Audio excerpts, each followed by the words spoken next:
جو لوگ سود کھاتے ہیں وہ قبروں سے اس طرح حواس باختہ اٹھیں گے جیسے کسی کو جن نے لپٹ کر دیوانہ بنا دیا ہو. یہ اس لیے کہ وہ کہتے ہیں کہ سودا بیچنا بھی تو نفع کے لحاظ سے ویسا ہی ہے جیسے سود لینا، حالانکہ سودے کو اللہ نے حلال کیا ہے اور سود کو حرام.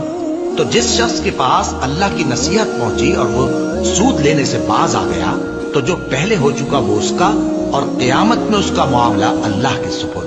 اور جو پھر لینے لگا تو ایسے لوگ دوزخی ہیں کہ ہمیشہ دوزخ میں جلتے رہیں گے.